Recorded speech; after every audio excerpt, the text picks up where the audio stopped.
San Ignacio de Loyola, autobiografía, capítulo 10. En Venecia por aquel tiempo se ejercitaba en dar los ejercicios y en otras conversaciones espirituales. Las personas más señaladas a quienes los dio son maestro Pedro Cortarini y maestro Gaspar de Doctis, y un español llamado por nombre Rosas. Y estaba también allí otro español, que se llamaba el bachiller Oces, el cual trataba mucho con el peregrino y también con el obispo de Chete. Y aunque tenía algún deseo de hacer los ejercicios, con todo no lo ponía en ejecución. Al fin resolvió hacerlos, y después que los hizo a los 3 o 4 días, expuso su intención al peregrino, diciéndole que tenía miedo no fuese que le enseñase los ejercicios alguna doctrina mala, por las cosas que le habían dicho un tal, y por eso había llevado consigo ciertos libros para recorrer a ellos en caso de que quisiese engañarle. Esto se ayudó muy notablemente en los ejercicios, al fin que resolvió a seguir el camino del peregrino, fue también el primero que murió. En Venecia tuvo también el peregrino otra persecución, pues habían muchos que decían que había sido quemada su estatua en España y en París. Y pasó esto tan adelante que se hizo proceso y fue dada sentencia a favor del peregrino. Los 9 compañeros llegaron a Venecia al principio del 37. Allí se dividieron para servir en diversos hospitales. Después de 2 o 3 meses que fueron todos a Roma para tomar la bendición para pasar a Jerusalén, el peregrino no fue por causa del doctor Ortiz y también del nuevo cardenal Teatino. Los compañeros volvieron a Roma con pólices de 200 o 300 escudos, los cuales le fueron dados de limosna para pasar a Jerusalén, y ellos no lo quisieron tomar más que en pólizas. Estos escudos después no pudieron ir a Jerusalén, los devolvieron a aquellos que se lo habían dado.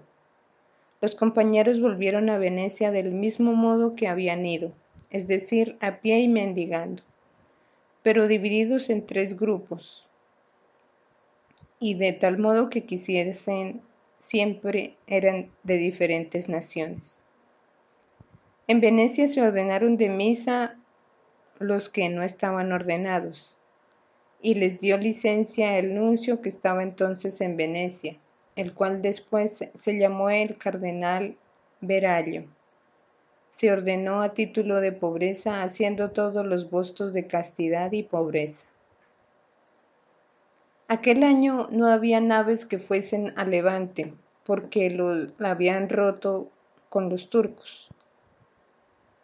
Y así ellos, viendo que se alejaba la esperanza para ir a Jerusalén, se dividieron por el Veneto con intención de esperar el año que se habían determinado, y así después de cumplido no hubiese pasaje, se irían a Roma.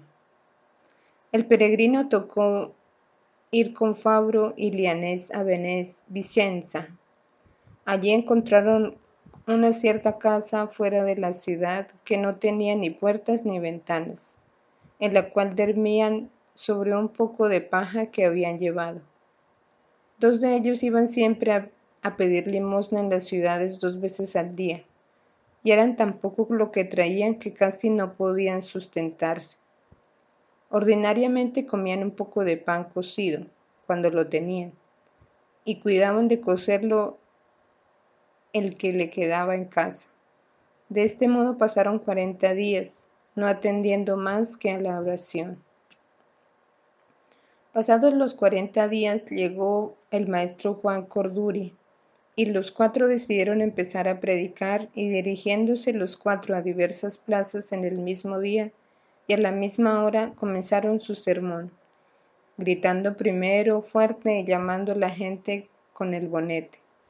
Con estos sermones se hizo mucho ruido en la ciudad y muchas personas se movieron a la devoción, y ellos tenían con más abundancia las cosas necesarias de la vida. para vivir. En el tiempo que estuvo en Vicenza tuvo muchas visiones espirituales y muchas, casi ordinarias, consolaciones, y lo contrario le sucedió en París, principalmente cuando comenzó a prepararse para ser sacerdote de Venecia y cuando se preparaba para decir la misa. Durante todos aquellos viajes tuvo grandes visitaciones sobrenaturales de aquellas que solía tener como cuando estaba en Manresa. También estuvo en Vicenza. Estando allá, supo que uno de los compañeros que estaba en Bassano se encontraba enfermo y a punto de morir, y él se hallaba también en aquel mismo tiempo enfermo de fiebre. Con todo se puso en camino, y andaba tan fuerte que Fabro, su compañero, no le podía seguir. Y en este viaje tuvo certidumbre de Dios, y lo dijo a Fabro,